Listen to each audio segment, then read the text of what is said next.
Welcome to the Seller Roundtable e-commerce coaching and business strategies with Andy Arnott and Amy Wees. Right. So from that side of things, we talked about profit first. It's so important. I love helping entrepreneurs put money aside for more inventory so that they're not, inventory poor and they're looking at their numbers. But what about reinvesting back into the business? What's your feeling on that? So many of us here, just keep reinvesting back into the business. How do you see that?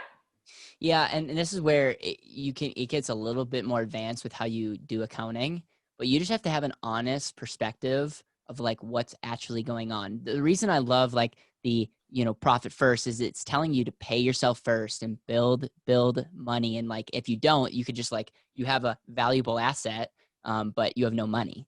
So one of the things that I love talking about the and asset is it goes very, very hand in glove with profit first, because it gives you a place to store capital for emergencies, for opportunities. And then because your money is growing the rest of your life, that is one thing that happens when you establish an and asset, for the rest of your life, it's going to work for you. Then you have to make a decision. If you use capital, you're not just going to disrespect the value of the dollar, you're actually going to leverage it. So let's say you're leveraging capital at 5%. A lot of people freak out. They're like, oh, I don't want to do that. I don't want to borrow to use my own money. You're not borrowing to use your own money. Your money's growing. You're borrowing someone else's money. And every decision you make is actually borrowing if you think about it. And so the question is, where's the best way to invest my money? Is it in your business, or are you lying to yourself, and is your business not that profitable and you need to pivot to something else? And so how I would determine that is to really be unemotional, take yourself out, pay yourself. So a lot of business owners don't pay themselves a salary. So pay yourself a salary and then do an analysis. If you were an independent investor, would you invest in your business? Or, this is a good point, should I pay off my 7% loan? It depends. If your business is not earning a greater rate of return or result than 7%, yes, if you were just looking at the math. But if your business is our business is doubling.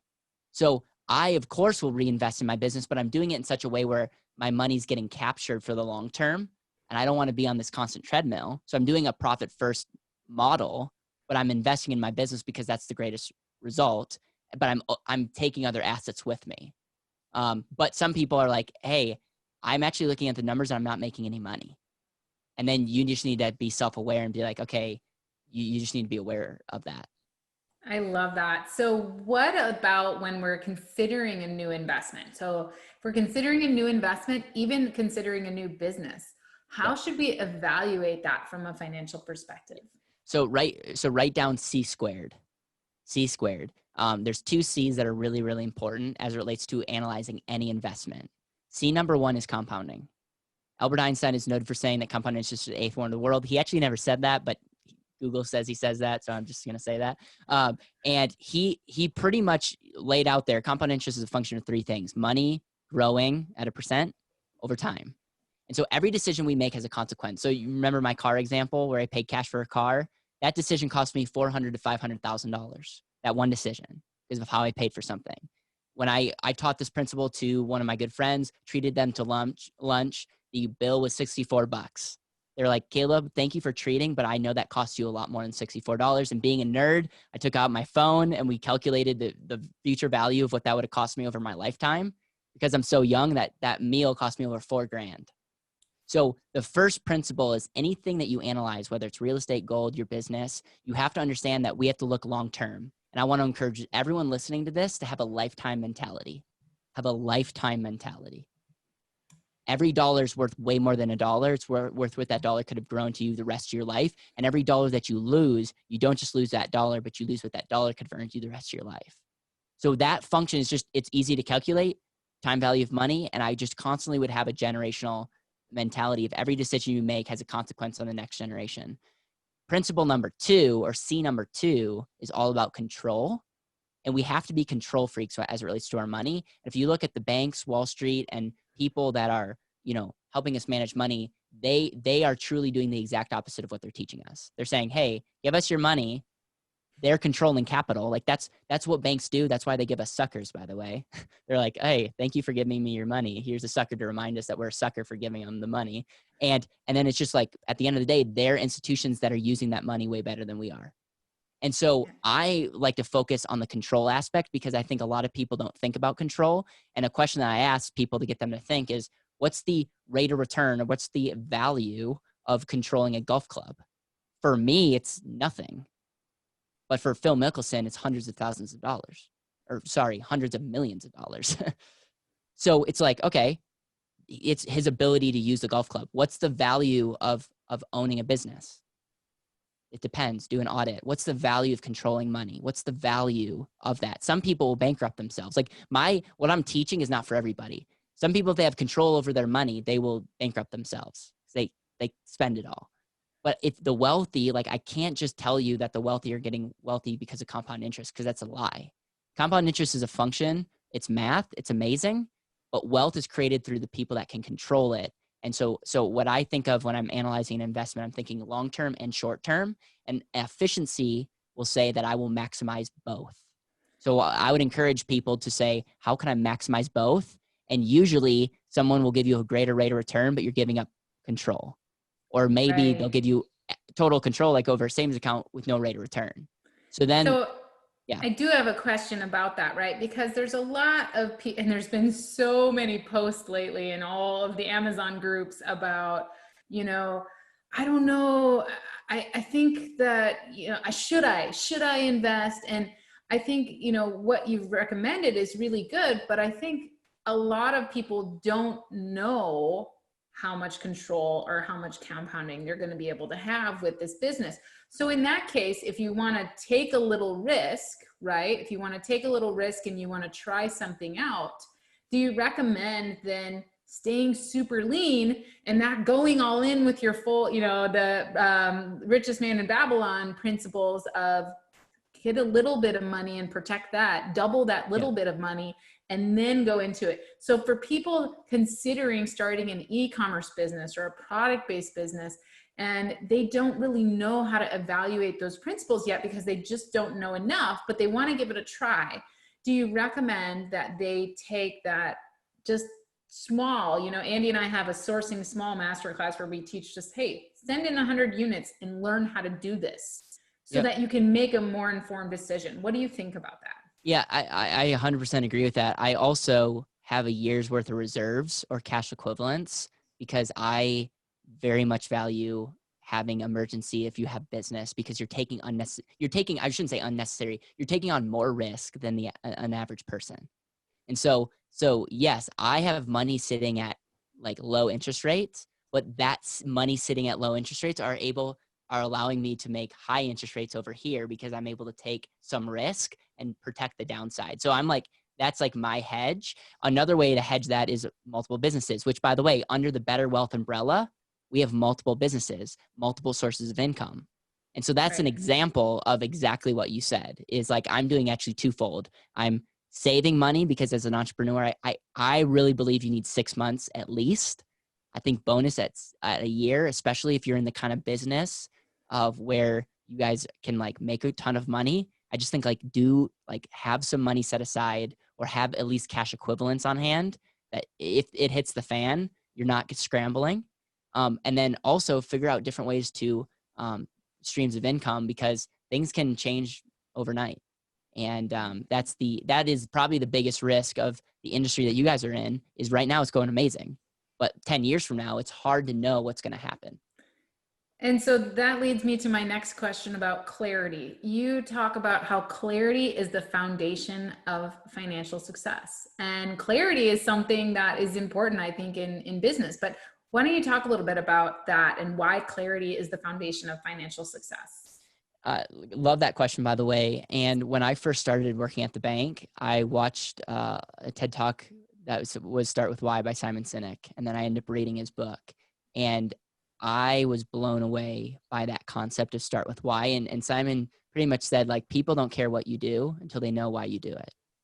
And I realized that financial planning it's all about the what. do this with your money, do that with your money, do this with your money. And I'm like, man, these are real human beings. Everyone listening to this, everyone on this Zoom meeting right now are real individuals with hopes, with dreams, with fears. And it's like, we need to be better stewards, especially people in my position that are helping people with their money. Like, I am doing you a disservice if I'm just talking at you or giving you different strategies. If I could be a mirror and say like, Amy, what do you actually really want? Like, what does that look like? I asked 3 questions that are very similar. How do you define financial success? And you'll give me some BS answer, okay? Because, and then I ask, if money wasn't an issue at all, what would you be doing? And you go, man, if money wasn't an issue, this is what I would actually do. And then sometimes I ask the same question again. It's, if you had $10 million today, what would you be doing? And it allows you to just take a step back and ask the question, what would we be doing? And the guy that helped me co-found Better Wealth died 2 years ago with cancer. So I'm an old soul because I saw one of my best friends pass away. And I also I'm ultra aware of us having one life. And I'm realizing that most people are zombies every day, just going through the motions every day. And I'm realizing we need to wake up and realize that our greatest gift is something that we're not even guaranteed tomorrow. And so it's like, what is wealth? Wealth is living intentionally today. And I don't care how much money you have. I don't care what kind of financial strategies you have. If you're not able to live intentionally, I would seek that out, because then we're going to end up chasing so much things, so many success, so much significance, and get there and then realize that it doesn't matter. That's so true. I mean, tomorrow is not promised. My mantra is enjoy the journey. Yeah. Because we can start a business and it can be our passion. And like I said, I love what I do, but I have to remind myself sometimes, like, hey, enjoy the journey, because we might not be here tomorrow. And, I think that is so important to get clarity about what is this life for you and what does it really mean? You can't take the money with you when you die. Like, you're gone. So, it doesn't make any sense to not live every day and amazingly, right? An example, just something that you could do is, and I got this from 7 Habits of Highly Effective People, but write your obituary. Like, you're dead, or let's say this is your last day on earth. And what do you want to be known for? What would you pass on? What's most important to you? And people at your funeral are not going to care about your successes. They're not going to care that I wrote books and was wildly successful. They're going to care that I was a friend to them. They're going to care that I believed in them, that I inspired them, that's what they're going to remember. And so it's like, I think sometimes we as Americans value the wrong things. And I don't want to get super and let's be honest, I also help people with money, because life gets good when you have wealth. Like, it really does. Yes. There's a lot of time freedoms. There's a lot of things that open up to you if you know how to master money as a tool. But money itself is not just going to change your life. So big problem for businesses is cash flow. Yes. And Andy, did you want to say something? I was just going to say, that's one of the things that I really got out of, the Rich Dad, Poor Dad, Robert Kiyosaki, is to not look at money. Like, we're sort of raised to look at money as being evil, right? Like, rich people are evil, wealth is evil. And look at these. And the reason for that, I think, is because when you're not able to get to that wealth, then you have to put up some kind of defense and some kind of excuse on why you don't have that happiness, that wealth, that, that thing. One Mike Michalowicz, we were talking about him, his latest book. I'm a little more than halfway through, I think, which is Fix This Next. And one of the things I love in there is he really lays out how, there's actually steps, and the last step is it's legacy, I believe, is the last step. I think it's legacy. And what he's trying to show, which I think is a great point and people don't think about, is, once you get to a certain point of wealth, like, what can you then do with that money in terms of charities and investing in things that you're passionate about, you believe in, helping? Like, how many people can you help with that wealth? If you get that wealth and somebody who maybe doesn't, is a little more greedy and maybe doesn't have that same mentality, guess what? That money is in a better place with you being wealthy than that other person. So never ever feel guilty about being wealthy. Never feel guilty about quote unquote chasing money or trying to build wealth.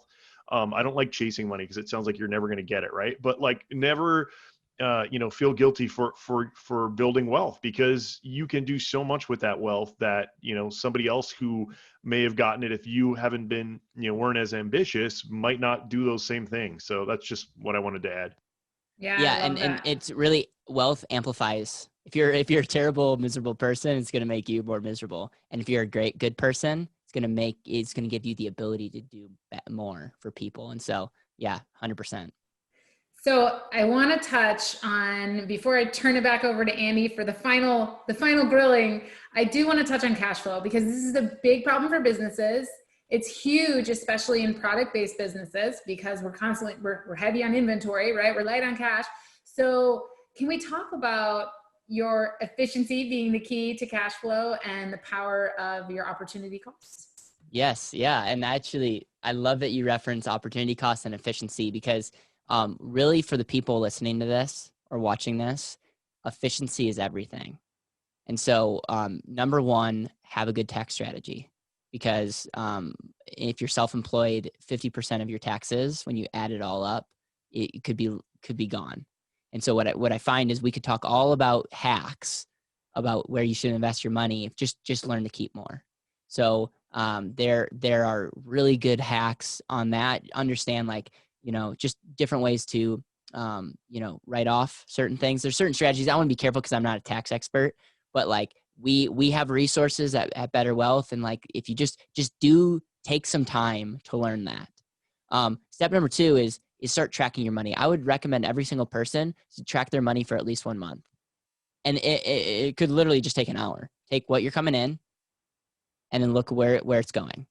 And then go back to what I even said in the beginning. Look at where it's going, whether you're spending it. See, just be ultra aware. And then if you're investing it, ask the question, are these investments helping me to get where I want to go? But you're going to find we just spend a lot of money on random stuff.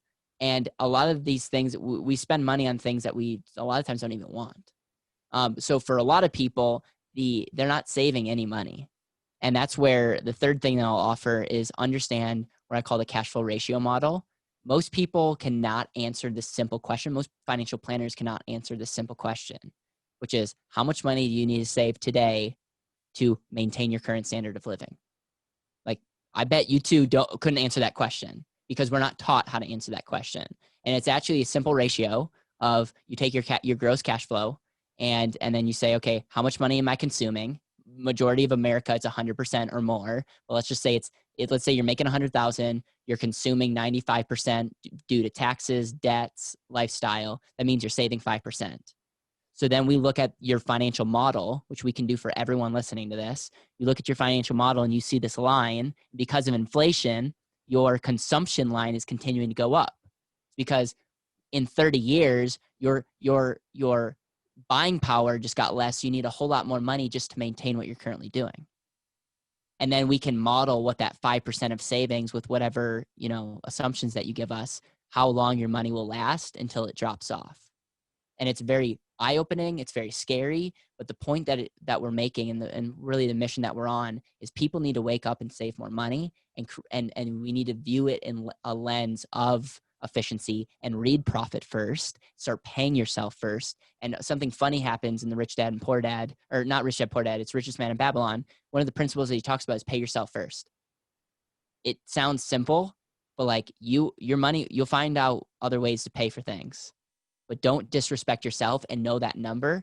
And people can check out what we're doing. And we actually have a free assessment that every single person that wants to can check out how much money they need to be saving, given what's currently going on. And it's an incredibly powerful tool. So understand taxes, start tracking your money, be ultra aware of where your money's going, and just know where you're headed and what kind of number you're shooting for. And that's going to open up opportunities, and it's going to give you a solid foundation. Caleb, I love that. One of the things that we started doing recently, my wife and I, is, we were making all this money and we're like, where does it go? We're just like, month to month, we're like, I don't understand this. Like, where is all our money going? And what we started doing, and we're doing this like once a month now, is I'll literally just take out a Google Sheets and I'll download my bank statement, and we'll literally just write out. And then I have like a rating, right? Like essential, I can't remember the middle one is, like, maybe, and then like get rid of, right? And so that's what we've been doing a lot. And we've been seeing a huge change in our finances just by doing that once a month. It doesn't take that long. It takes like, half an hour. But just by knowing where your money goes, that's the first, step to really kind of get control of it. And we still have a long ways to go. But just by doing that, I feel like, it's made a huge, huge difference for us. I mean, we realized that we were spending it was like $7,000 a month on childcare in school, right? With private school. It was like crazy. So until some of these numbers, you don't know that that money could be put, elsewhere. So, I mean, our kids' education is important, but, maybe we can make some changes, which is what we did. On that note, a lot of people, claim that you should be doing a retirement account, things like that. And, what we recently realized is that, I used to be an air traffic controller. I had a federal retirement account. So I had money sitting there and it just sat there, really. I mean, honestly, it just sat there and made a little bit of money here and there. But then, I learned about self-directed IRAs and things like that, which really puts me back in control of that money. Do you have a retirement account? And if not, I know you talked about a life insurance hack. It sounds like, I hate to say the word hack because that, might have a negative connotation, but I'm super interested in learning what you're doing there. Do you have a retirement account? If not, if somebody does, should they do it, move it into a self-directed IRA? I would just love to get your feedback on that. This is a selfish question. You're opening up another can of worms here. Here's my basic philosophy. Okay. Let me share with you this story. Would you get in business with somebody who was making no money, who had $300,000 plus in credit card debt and could change their equity state at any time with you? The answer is no. And unfortunately, this is how I think about retirement accounts. The retirement accounts are a shell, and then you're invested in whatever's in the shell. So we'll talk about SEP IRAs a little bit later because they give you more freedom of what you invest in, but you're still getting a sponsorship of that shell. Now there's two types of investment accounts. The more common one, when you think of 401ks, is just a tax deferral. And here's the pitch. Don't pay any taxes, put it in, and then your money will grow tax deferred. And then whenever you take that money out, you'll pay taxes. Well, do you think taxes are going up or down? Just look at where our country's going, look at how much money we're printing, and just look at history and look at what other countries are doing. I don't see taxes going down. In fact, I see them going up and up and up. I talk about in my book how taxes could be the greatest threat to our wealth. So because of that philosophy, I don't think for most people, the stock market is necessarily the best way to grow wealth. And maybe for the average person it is, but for the people that I'm working with, it's not necessarily. But I just don't like the idea of deferral and postponement, because I do not see a world where that's a good idea. And I feel like you're gambling and you're creating unnecessary risk with the government, not necessarily the investment. So when you talk about SEP IRAs, 401ks, traditional IRAs, that's my caution, is understand who you're getting in business with and understand the other risk other than just loss of money in the market. When it comes, so with the SEP, I would much rather put my money in something like a life insurance contract where it was high cash value that grew tax-free that I controlled and then invested in real estate versus doing it through a SEP. Now, the reason a SEP is good is if you already have that money put into an IRA, if you already have that money put in a 401k, two questions. Maybe, and I'm not giving any advice on this, but maybe you shouldn't continue to put money in there. But if you already have money and you don't want to pay the taxes now, you could transfer that into something like a SEP and then be more in control. I'm a fan of that route, although some people are doing the math, and currently there could potentially be some incentives, but some grace in cashing out your money. So don't take my advice for it. Talk to your guy, talk to your CPA. But yeah. Yeah, no, that's perfect. That's exactly what I just did. You can get, a lot of people don't know this, up to $100,000 right now that you can pull out of your retirement account because of COVID. We've already done that. But the rest, we're going to roll into a self-directed IRA and then buy some multi-unit real estate. Yep. So that I'm glad that I'm getting, it sounds like, because I already have that money there, that's the way to go, in terms of putting that money to work, without, yeah.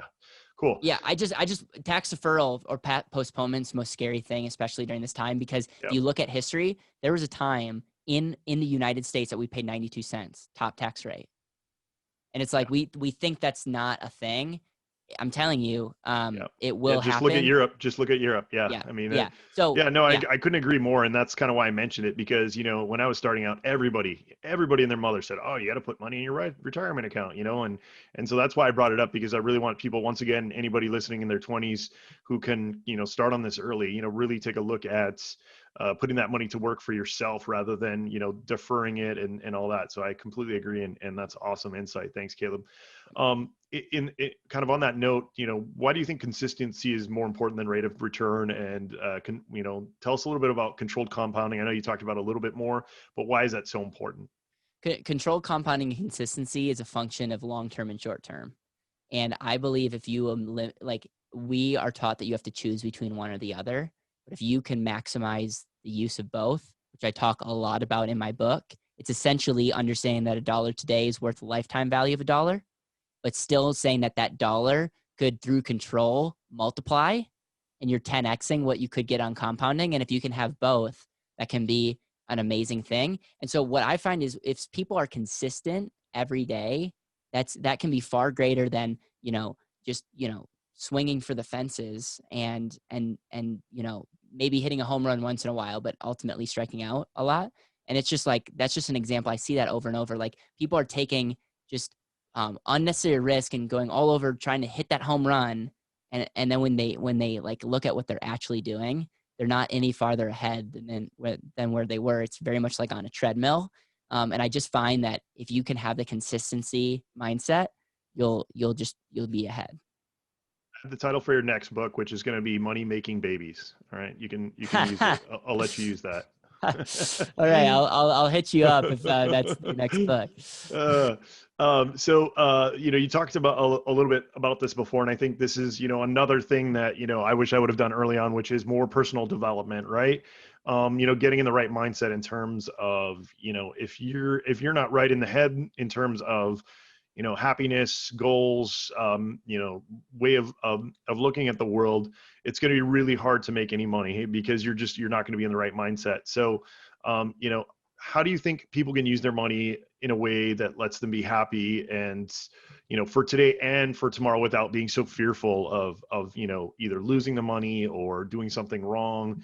I'd love to hear your thoughts on that. Yeah, that's a great question. And at the end of the day, it's understanding what you want and then ultimately putting your money into something like that. So let me just go back to the 401k retirement plan. Another reason I'm not a huge fan of that is look at control.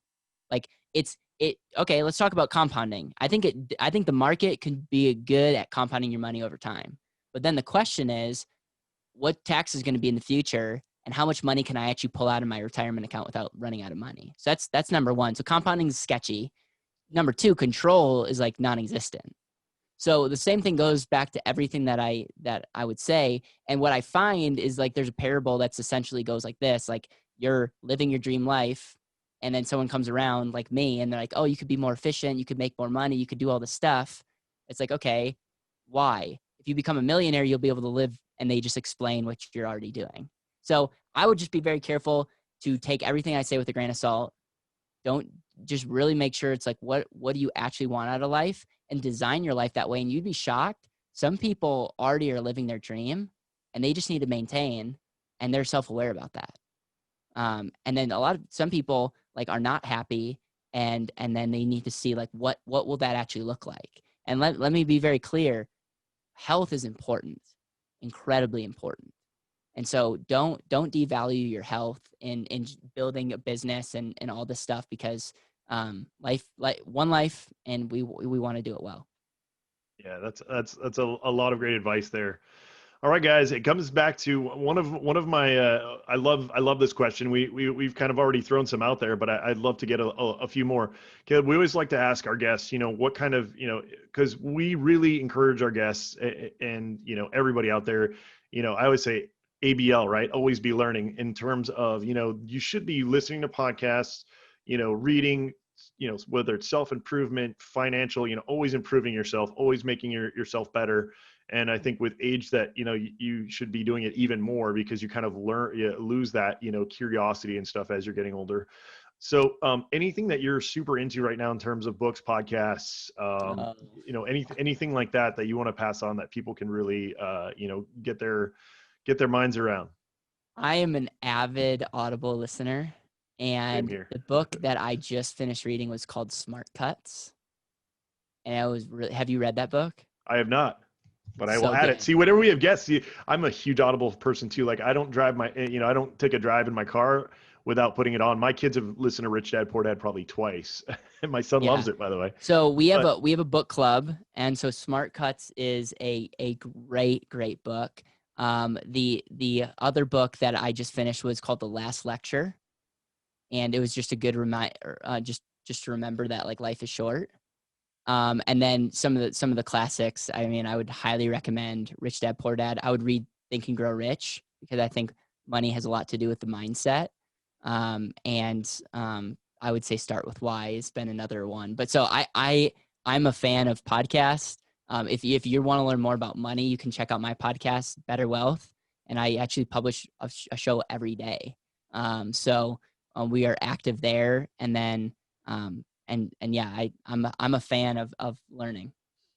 awesome. And let people know, where they can find you, where they can reach out to you. So you can go to betterwealth.com. That's our website, betterwealth.com, and you can check out our assessment. You can get my book. You can check out more of what we're teaching, and then obviously we like to keep the brand alive. So Better Wealth Podcast, you can check that out, and then so that would be the best way to reach out and find us.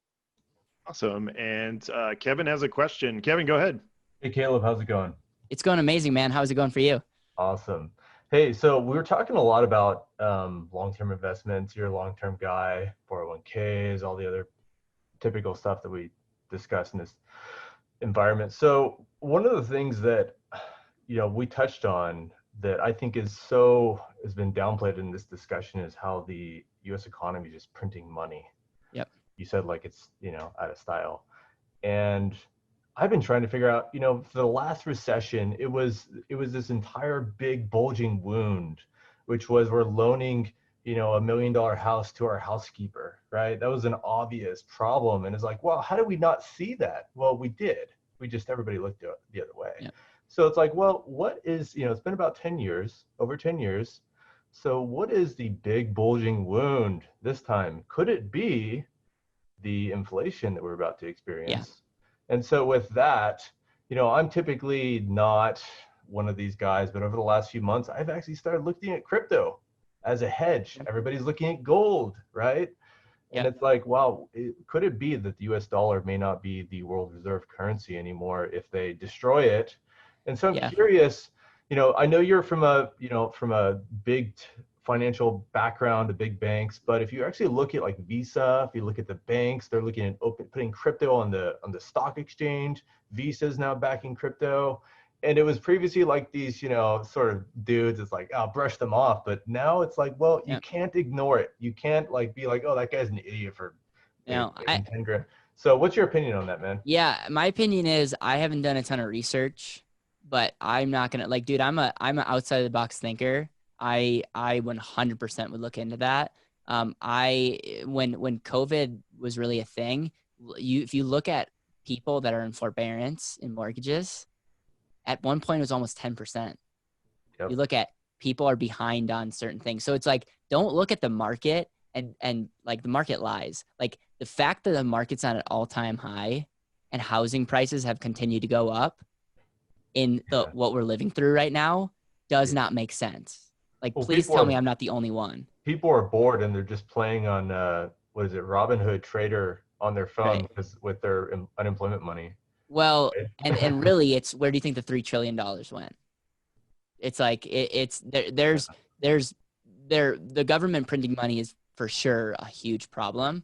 And so, yeah, it's same thing with crypto, with gold. It's like, yes, those things could definitely be a hedge. And I find that it's easy to sell the crypto, the gold. And we also need to take responsibility on like, okay, what can I do? What value creation? So like there's this thing called gardens and being able to grow your own food and like I have a funny feeling guns might come in handy if everything hits the fan. So it's like, yes, I think crypto is very much a thing. What's funny is the guy that runs my operations would have been a billionaire. It's a whole nother story, but he sold over 90,000 crypto coins at 8 cents back in the day. That is nuts. And so he's a whole, I mean, so when he sees that when crypto is at like an all-time high, he just was like, we did the calculation and we're like, well, I guess that's a bummer, Yeah. So, Kevin, I want to kick myself because I was one of those geeks where when it was super new, I had all the miners, in my little computer room humming away. And and I sold it off, when it was like $1,000 or $2,000 or whatever. Now I'm like, damn it, man. Yeah. But no one knows. Like, it's all hindsight, right? It's all hindsight. You got to look at trends, and it is a problem. Like, I politically have a problem with us just printing money. And I just think there's super negative consequences and nobody wants to take responsibility. So I don't know what's going to happen. I don't think it's going to be good though. It's tough though, because I mean, I've read a lot of articles on it. It's the thing that's been on my mind recently. It seems like that big open wound, but like some people think that we could just print money till eternity and we're all good. So yeah, I mean, we'll see how that works out for us. I don't, so I was going to show, I don't have the ability to share my screen, but go look up the US debt clock. Yeah. And it just look at that for 2 minutes and you'll become an avid drinker. But look at, there's something, we all like to look at the trillions of dollars in debt, like 26 trillion, but actually look at the unfunded liabilities. What we actually owe is over 80 trillion. 80 trillion. We can't comprehend what 1 trillion is. Yeah. Our obligations as a country is at $80 trillion. Help me understand how we're going to pay that. Exactly. So now everyone's depressed. So again, why do we want to have our money in something which, is just being devalued? But here's what I'll say. Amazon will be fine. Here's why. Is they're providing value. So if things go up and it might screw up our economy, but guess what? Instead of buying soap at $5, it's going to be $50. Yep.